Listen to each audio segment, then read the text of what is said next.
तर एक महत्त्वाची आणि वेगळी बातमी न्यूज बुलेटिनमध्ये येते। विनायक मेटे आणि मराठा समाजाच्या मोर्चांचा काहीही संबंध नाही अशी माहिती आपल्याकडे येते। मराठा संघटनांचं औरंगाबादमध्ये स्पष्टीकरण दिलेलं आहे। मेटेंनी श्रेय घेण्याचा प्रयत्न केला तर योग्य उत्तर देऊ, मराठा संघटनांनी विनायक मेटेंना इशारा दिलाय। 12 मराठा संघटनांची औरंगाबादमध्ये एक बैठक झाली। मुख्यमंत्र्यांना मोर्चेकरांशी बोलायचं असेल तर मराठा समाजातील निवडक मुलांना बोलवून त्यांच्याशी चर्चा करा। मराठा क्रांती मोर्चाचा कोणत्याही नेत्याशी आणि पक्षाशी संबंध नाही, मराठा संघटनेने स्पष्ट केलेलं आहे। विनायक मेटेंनी श्रेय लाटण्याचा प्रयत्न करू नये असं मराठा संघटनांनी इशारा दिलाय। माधव सावरगावे आपल्यासोबत आहे। माधव, मराठा संघटनांनी इशारा दिलाय विनायक मेटेंनी श्रेय लाटण्याचा प्रयत्न करू नये। मयांक, औरंगाबादमध्ये आज 12 मराठा संघटनांची पत्रकार परिषद झाली। या पत्रकार परिषदेमध्ये विनायक मेटेंनी मराठा क्रांती मोर्चाच्या संदर्भात कुठलीही भूमिका घेऊ नये आणि त्याचं राजकारण करू नये असं स्पष्टपणे सांगितलेलं आहे। काल विनायक मेटे यांनी पुण्यामध्ये पत्रकार परिषद घेऊन मराठा क्रांती मोर्चाच्या संदर्भात त्यांची भूमिका मांडली होती। त्याचबरोबर मुख्यमंत्र्यांनी अॅट्रॉसिटी त्याचबरोबर या मोर्चांच्या मागण्यासंदर्भात विचार करावा असंही मुख्यमंत्र्यांना आवाहन केलं होतं। पण ते आवाहन आता त्यांच्या संगत येण्याची शक्यता आहे, कारण हा जो मोर्चा आहे तो सगळ्या मराठा संघटनांचा, त्याचबरोबर मराठा समाजातील मुलींचा, मुलांचा आणि सर्वसामान्य मराठ्यांचा आहे असं मत आता या 12 संघटनांनी व्यक्त केलेलं आहे। आणि त्याच अनुषंगानं विनायक मेटेंनी आणि किंबहुना इतर कुठल्याही माधव मी तुला काही काळ थांबवतो। आपल्यासोबत स्वतः विनायक मेटे आहेत। विनायक मेटेजी, मराठा संघटना असं म्हणतायत की चर्चा करायची असेल तर आमच्याशी चर्चा करा, विनायक मेटेंचा ह्या मोर्चांशी काही संबंध नाही आणि श्रेय लाटण्याचा प्रयत्न त्यांनी करू नये।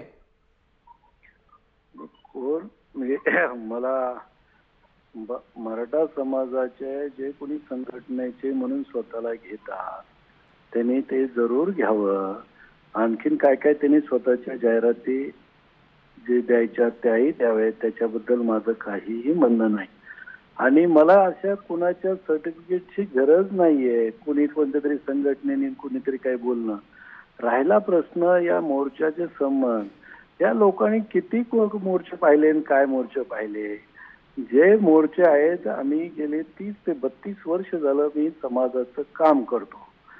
त्यावेळेस हे सगळे जे म्हणणारे आज जे काही जे आहेत, मला कुणाच्याही बद्दल मुळामध्ये या लोकांना एवढं सुद्धा कळत नाही। जिथं सगळा मराठा समाज एकत्र येतोय, एका आवाजात बोलतोय, तिथं हे कुणाची तरी सुपारी घेऊन बेकीचं राजकारण करायला जिथं निघतात, तेव्हा याच्या हेतूबद्दलच संशय निर्माण होतो। त्यामुळे मी त्यांच्या पंक्तीमध्ये जाऊन बसणं ते मला शोभणार नाही।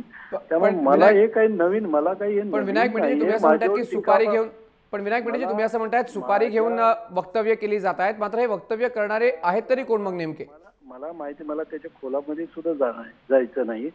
मी गेले 32 वर्ष झालं प्रामाणिकपणाने समाजाचं काम करतोय। त्यामुळे अण्णासाहेब पाटील आर्थिक महामंडळाच्या स्थापनेपासून, त्या आरक्षणाच्या प्रश्नापासून, स्मारकाच्या प्रश्नापासून, ते MPSCचे वय वाढवण्याच्या पासून, ते त्याच्या आरक्षणाच्या मिळण्याच्या मधल्या कालावधीमध्ये लोकांना फायदा मिळेल नोकरीच्या बद्दल आणि शिक्षणाच्या बद्दलचं ते मी करतोय।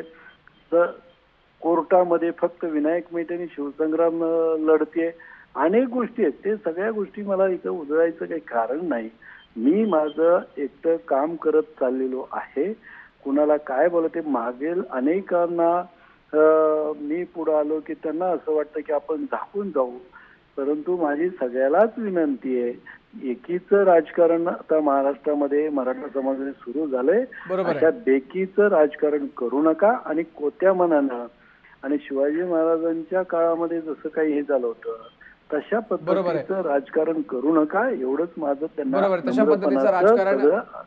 करू नये, एवढंच माझं नम्रपणाचं आव्हान आहे सगळ्यांना। पण विनायक मेटेजी, नक्की माणसं कोण आहेत मग ज्या माणसांबाबत तुम्ही इशारा करताय, कोण आहेत हे?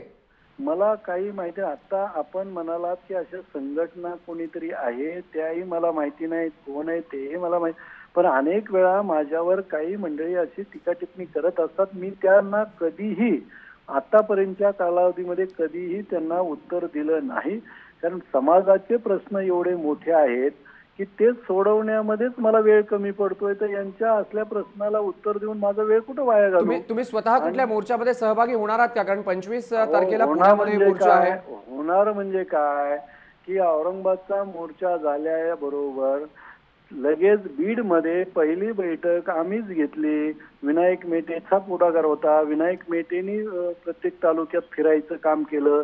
आणि एवढंच नाही तर त्या मोर्चामध्ये मी पुढं नाही, सगळ्यात शेवटी जिथं साफसफाईचं काम चालत होतं त्या ठिकाणी राहून मी पाठीमागं सगळ्या, मी आणि माझे अनेक सहकारी पाठीमागं राहून सगळ्याला हे करत होतो.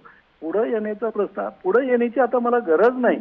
उलट माझं तर म्हणणं आहे की या सगळ्या जिल्ह्यात मोर्चे निघतायत, त्या मोर्चामधून जे नवीन चांगल्या सकारात्मक विचाराचं, बेकीचं राजकारण न करणारं, विजन असणारं, समाजाला आणि राज्याला पुढे घेऊन जाणारं जर नवं नेतृत्व पुढे येत असेल जिल्ह्यात तालुक्यातून, तर त्याचं आपण स्वागत केलं पाहिजे.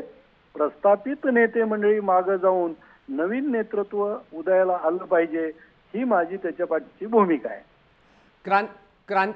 क्रांती मोर्चा समन्वय समिती त्याच्याशी काही तुमची चर्चा होणार आहे का?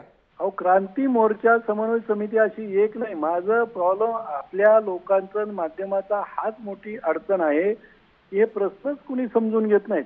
क्रांती मोर्चा वगैरे असं एक महाराष्ट्राची कोणती समिती नाहीये. एक औरंगाबादला ते नाव पडलं, तेच नाव मग सगळ्यांनी उचललं. म्हणून जिल्ह्यामध्ये सुद्धा अशा अनेक जिल्ह्यामध्ये समित्या सुद्धा नाहीत. जे एक वेळ ठरवतात सगळे मिळून, त्या वेळेला जे उपस्थित होतात ते त्यावेळेचे कार्यकर्ते आणि पदाधिकारी असतात आणि ते ठरवतात आणि त्याच्या पाठीमागे सगळा समाज चालतो. म्हणून त्यामुळे या क्रांती मोर्चा म्हणून अशी एक समिती नाहीये किंवा असे कोणी नेते नाहीयेत. या मोर्चामध्ये सगळे पक्ष, सगळ्या संघटना, सगळे गट तट मतभेद बाजूला ठेवून हे करतायत. तर अशा पद्धतीचं कोणीतरी कुणाचं ऐकून किंवा कुणाचं तरी सांगण्यावरून मराठा समाजामध्ये फूट पाडण्याचं राजकारण करू नये, मराठा समाजामध्ये फूट पाडण्याचं काम करू नये असं विनायक मेटे म्हणतात. धन्यवाद तुम्ही दिलेल्या प्रतिक्रियेबद्दल. विनायक मेटे आपल्यासोबत होते. श्रेय घेतल्यास उत्तर देऊ असं मराठा संघटनांनी म्हटलं, त्याच्यावरती विनायक मेटेंची प्रतिक्रिया आपण पाहत होतो.